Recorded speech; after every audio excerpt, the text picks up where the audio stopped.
चलिए बिना किसी देरी के इस एक्सप्लेनर की शुरुआत करते हैं और रिचर्ड एब्राइट के उस अद्भुत सफर पर चलते हैं, एक ऐसे farmer scout of the year जिन्होंने बहुत ही छोटी उम्र में पूरी वैज्ञानिक दुनिया को चौंका कर रख दिया था। ये कहानी सिर्फ साइंस की नहीं है बल्कि उस असीम जिज्ञासा की है जो किसी भी इंसान को महान बना सकती है। अब जरा सोचिए, एक बच्चा जिसका बचपन में सिर्फ पत्थर और सिक्के इकट्ठे करने का शौक था, वो आगे चलकर इंसानी सेल्स के डीएनए का पूरा ब्लूप्रिंट कैसे खोज सकता है। कहां वो बचपन का सिक्कों का कलेक्शन और कहां इंसान का सबसे जटिल जेनेटिक कोड।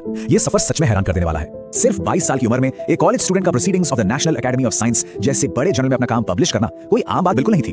वैज्ञानिक दुनिया में ये अचीवमेंट बिल्कुल वैसी ही थी जैसे किसी ने बेसबॉल के अपने पहले ही बड़े मैच की पहली ही बॉल पर ग्रैंड स्लैम मार दिया हो या क्रिकेट में अपनी पहली ही गेंद पर सीधा छक्का जड़ दिया हो। देखिए, पेंसिल्वेनिया के रीडिंग शहर के उत्तर में बड़े हो रहे इस इकलौते बच्चे के पास शामिल होने के लिए कोई लोकल फुटबॉल या बास्केटबॉल टीम नहीं थी, तो इस युवा दिमाग ने अपनी पूरी एनर्जी प्राकृतिक दुनिया को गहराई से जानने में लगा दी और इसमें उनकी मां का रोल सबसे बड़ा था, जो उनके लिए माइक्रोस्कोप और टेलीस्कोप लाती थी। असल मायने में वही उनकी पहली रिसर्च पार्टनर बनी। और इसका नतीजा क्या हुआ? जब एब्राइट सिर्फ दूसरी क्लास में थे तब तक उन्होंने अपने होम टाउन के आसपास पाई जाने वाली तितलियों की पूरी 25 अलग-अलग प्रजातियों को बहुत ही बारीकी से इकट्ठा कर लिया था। दूसरी क्लास के बच्चे के लिए यह सच में एक बहुत बड़ा कलेक्शन था। The travels of monarch x नाम की किताब पढ़ने के बाद और एक कैनेडियन प्रोफेसर के आह्वान पर यहीं से शुरू हुआ मोनार्क बटरफ्लाई टैगिंग का एक बेहद दिलचस्प और जटिल प्रयोग। ये कोई साधारण शौक नहीं था बल्कि तितलियों के माइग्रेशन को ट्रैक करने का एक बहुत ही सटीक स्टेप बाय स्टेप प्रोसेस था। फीमेल मोनार्क को पकड़ना, उसके अंडे लेना, उन्हें बेसमेंट में पालना और फिर उनके पंखों पर टैग लगाकर छोड़ देना। कई सालों तक तो एब्राइट परिवार का बेसमेंट कोई आम बेसमेंट रहा ही नहीं, वो एक बहुत बड़ी नर्सरी में बदल गया था जहां विकास के अलग-अलग चरणों पे हजारों मोनार्क तितलियां एक साथ पल रही थीं। एक तरह से वो घर के अंदर ही एक पूरी बायोलॉजिकल लैब बन चुका था। लेकिन कहानी में एक बड़ा ट्विस्ट है।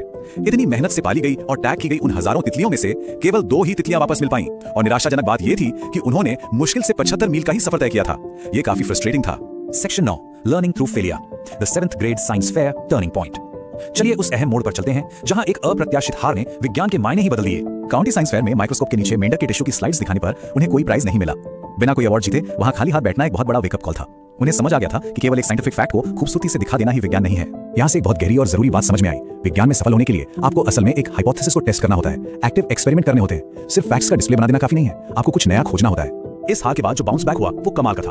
अगले साल एक नए एक्सपेरिमेंट में मिमिक्री यानी नकल करने की थ्योरी को टेस्ट किया गया। ये पता लगाया गया कि स्टार्लिंग नाम का पक्षी खराब स्वाद वाली मोनार्क को खाता है या वाइसराय तितलियों को जो बचने के लिए मोनार्क जैसी दिखने की नकल करती हैं। इस शानदार रिसर्च ने जूलॉजी में फर्स्ट प्राइज हासिल किया। The golden spots hormone demystifying the monarch pupa. अब कहानी पहुंचती है 10वीं क्लास में जहां एक छोटे से कॉस्मेटिक डिटेल ने आगे चल के सब कुछ बदल दिया।